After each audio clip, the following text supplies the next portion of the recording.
Okay, so for this problem, again, we're going to be adding fractions because you have this plus right here.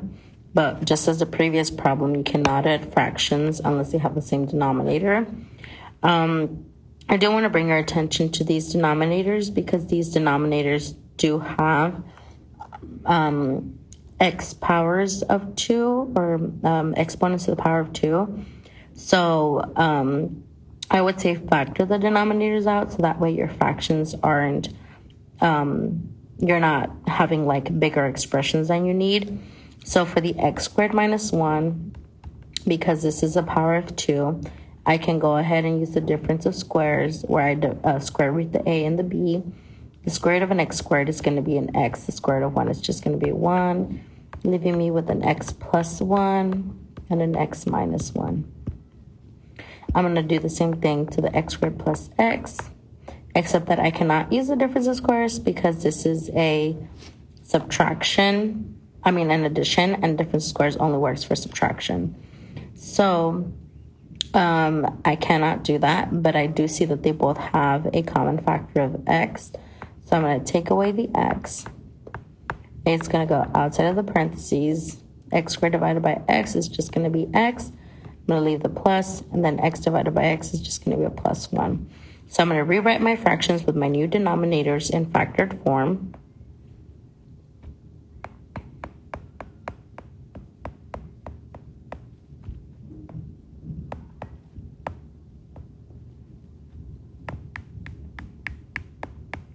Okay, and so now by doing that, I can see that they both have in common the x plus 1. So I don't have to multiply by the x plus 1. I only have to multiply by what they don't have in common, which is the x. So multiply the first fraction by an x. What I do to the bottom, I do to the top. I see that the second fraction has an x minus 1. The first fraction has an x minus 1, but the second one doesn't. So then I'll go ahead and multiply the second one by an x minus 1. But what I do to the bottom, I also have to do to the top. Okay, so now that I have that, I can go ahead and rewrite it as 1 times x plus 2 times x minus 1. Because now that they both have the same denominator, I can go ahead and combine them as one fraction instead of having 2 separate fractions. And I have that. So I'm going to condense my numerator, and then I'll condense my denominator. The reason why I know that I have to multiply my denominators to simplify them is because all of my answer choices have simplified forms. So I will do that to the denominator, but I'm going to focus on the numerator first.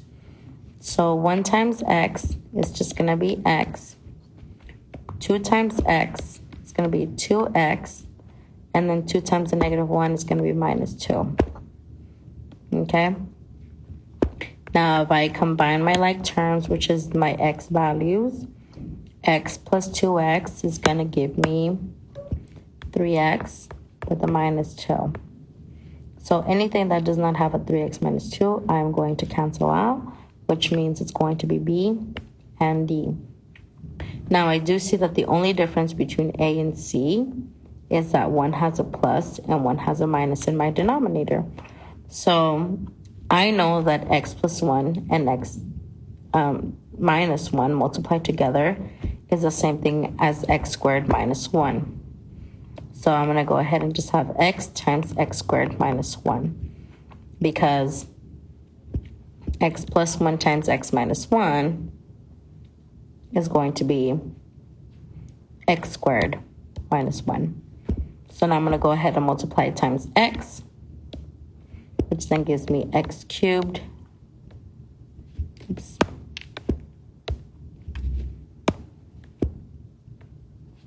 Minus x.